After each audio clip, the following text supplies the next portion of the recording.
Assalamualaikum warahmatullahi wabarakatuh. Halo Bapak Ibu sekalian, perkenalkan nama saya Humaira El Jingga atau biasa dipanggil Maira. Saya berasal dari SMA Negeri 6 Depok. Di tengah perkembangan globalisasi ini, saya yakin bahwa dunia bisnis tidak hanya terbatas dalam satu negara saja. Saya yakin bahwa dunia bisnis terus berkembang dalam dunia global ataupun dunia internasional. Gagasan tersebut mendorong ketertarikan saya untuk memilih hukum bisnis internasional menjadi hal yang ingin saya pelajari sehingga saya mengerti bagaimana caranya mengatur perdagangan secara internasional serta memahami regulasi bisnis di dunia internasional dan cara mengatur kerjasama antar negara. Ketika saya memperhatikan perkembangan kuliner di dunia internasional, saya memperhatikan bahwa makanan kuliner di negara-negara Asia seperti Korea ataupun bahkan negara-negara tetangga kita di Asia Tenggara seperti Thailand dan Vietnam itu bisa menjadikan makanan-makanan lokal mereka sebagai lifestyle dari kehidupan masyarakat internasional. Hal tersebut membuat saya berpikir, kalau negara-negara Asia pun termasuk negara-negara tetangga kita bisa membuat makanan lokal kita menjadi konsumsi dari masyarakat internasional, mengapa Indonesia tidak? Padahal Indonesia juga memiliki makanan khas yang sangat populer di kalangan masyarakat Indonesia sendiri, seperti misalnya ayam geprek, martabak, pisang goreng, es cendol, lalu es campur, dan lain sebagainya yang memiliki cita rasa yang unik dan memiliki identitas budaya tersendiri. Namun dibandingkan makanan-makanan Asia lainnya, makanan dan minuman khas Indonesia masih belum dikenal secara luas di pihak internasional. Data dari Kementerian Republik Perdagangan Indonesia menunjukkan bahwa makanan dan minuman khas Indonesia memiliki potensi besar di perdagangan internasional. Pada pameran International Sci-Fex Anuga Asia 2025 di Thailand, produksi makanan dan minuman Indonesia mencatat potensi sebanyak 488 miliar. Sementara itu, pada pameran GoFood 2026 di Uni Emirat Arab, produk makanan Indonesia kembali mencatat potensi transaksi sebesar 107 miliar rupiah, meningkat lebih dari 60% dibanding tahun sebelumnya. Oleh karena itu, saya ingin menginovasikan makanan khas Indonesia dikemas secara modern agar lebih mudah diterima oleh dunia internasional, namun tanpa menghilangkan cita rasa khasnya. Kelak, makanan dan minuman khas Indonesia tidak hanya dikenal oleh pasar global, namun juga dapat menjadi lifestyle serta pilihan konsumsi sehari-hari oleh masyarakat internasional. Walaupun penjaga sekolah biasanya diasosiasikan dengan satpam, namun teman-teman sekolah saya mengasosiasikan kata tersebut untuk saya karena saya merupakan wajah yang masih hadir di sekolah hingga dini hari karena komitmen dan tanggung jawab saya terhadap kegiatan di organisasi siswa intrasekolah SMA Negeri 6 Depok. Sebelum menjadi ketua OSIS, saya berperan sebagai sekretaris, bendahara, lalu seksi acara dan lomba, serta seksi desain di kegiatan-kegiatan OSIS.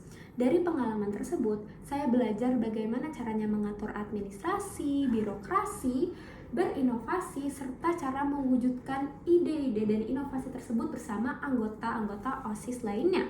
Saya belajar bagaimana caranya bekerja sama juga dan berkomunikasi antara anggota OSIS dari pihak internal pun maupun eksternal. Dari pengalaman-pengalaman kepanitiaan tersebut, saya akhirnya siap ketika diamanahkan menjadi ketua OSIS.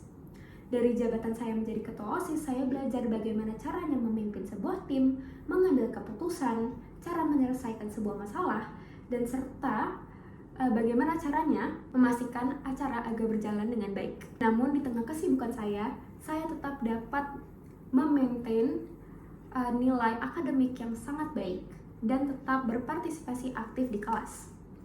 Berangkat dari hal tersebut, hal-hal atau potensi yang saya ingin pertahankan dari diri saya adalah komitmen, tanggung jawab saya, serta kedisiplinan saya, tekad saya untuk mempelajari sesuatu dan menjalankan sesuatu. Lalu potensi yang ingin saya kembangkan adalah bagaimana caranya berpikir kritis terutama di dunia bisnis. Lalu yang kedua adalah meningkatkan public speaking saya, bagaimana cara saya dapat mengkomunikasikan gagasan-gagasan saya kepada masyarakat. Lalu juga hal yang ingin saya tingkatkan adalah pengetahuan saya mengenai hukum bisnis internasional. Selain ketertarikan saya dalam memilih hukum bisnis internasional, Alasan saya memilih jurusan tersebut karena saya yakin saya dapat mengembangkan dan memanfaatkan pengalaman-pengalaman yang sudah saya dapat serta kompetensi tersebut dalam bidang studi ini. Saya dapat mengintegrasikan pengalaman-pengalaman yang sudah saya dapat kepada studi hukum bisnis internasional agar akhirnya saya dapat memberikan output nyata bagi masyarakat Indonesia. Saya percaya bahwa lingkungan Universitas Prasetya Mulia dapat membantu saya untuk meningkatkan kompetensi saya dalam problem solving, berpikir kritis, dan analisis terhadap kasus bisnis yang nyata. Selain itu, bukan menjadi suatu rahasia lagi bahwa Universitas Prasetya Mulia menerapkan pembelajaran secara praktik yang menurut saya itu sangat efektif karena mahasiswa tidak hanya belajar teori dalam kelas, namun juga dapat menerapkannya secara nyata di dunia bisnis profesional. Selain itu, Universitas Prasetya Mulia juga dikenal sebagai universitas yang unggul dalam bidang bisnis dan entrepreneurship. Hal tersebut membuat saya yakin untuk memilih Universitas Prasetya Mulia sebagai universitas tempat saya untuk mengembangkan kompetensi saya serta mempersiapkan masa depan saya. I believe I deserve this scholarship because I am a very hardworking, responsible, and committed person who tries to learn and grow from the opportunities or challenges that I faced. I believe challenges are not something you avoid, but something to help you grow better and become a better person.